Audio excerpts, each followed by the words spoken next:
latest budget proposal may limit your ability to save money in retirement accounts.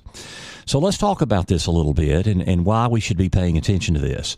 Back when ERISA was passed in the 1970s, that created IRAs, individual retirement accounts, which gave us the ability, provide us with the ability to save money on a tax-advantaged basis to supplement retirement.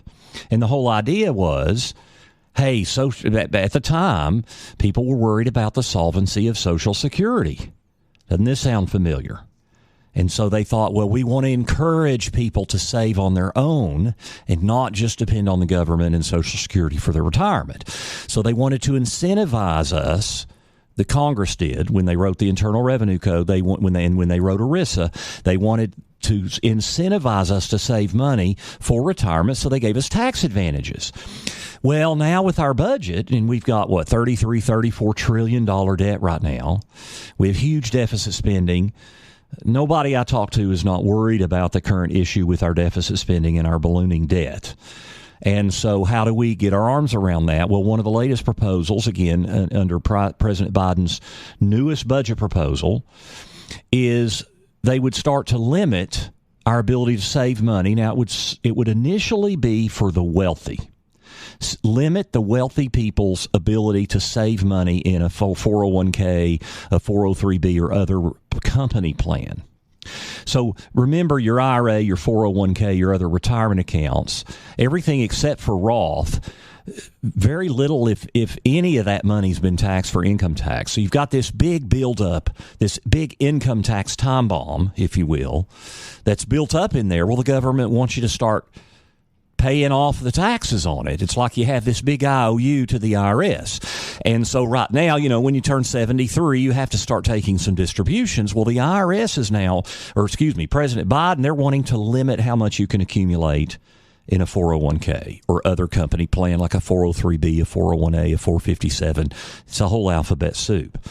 Now, right now, the budget would limit you that once a 401k gets or other company plan gets to $10 million, anything over that, half of it would have to come out every year and be taxed.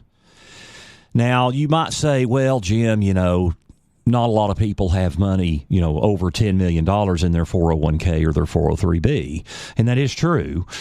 And I'll kind of draw back to when there were proposals that would eliminate the capital gain incentive for investors that make over $1 million a year, because our Internal Revenue Code gives us incentives to invest in that. Long-term capital gains have very, very advantaged tax rates. But here's why you should be paying attention to that, even if it doesn't affect you now.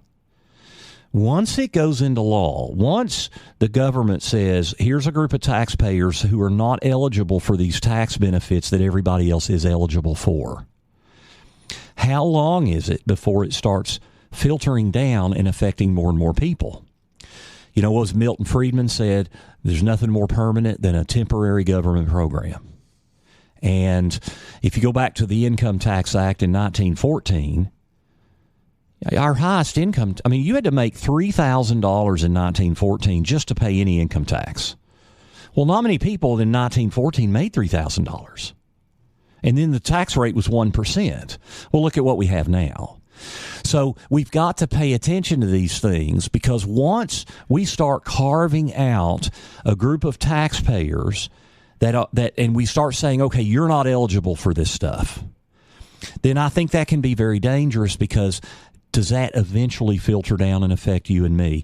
And retirement accounts have been discussed more and more, not just by the president's administration, but by other congressmen and women, as being on the chopping block to start accessing and limiting our ability to save on a tax-advantaged basis. So always be paying attention when we get things that wouldn't affect you today, but is it opening up Pandora's box and may affect you tomorrow?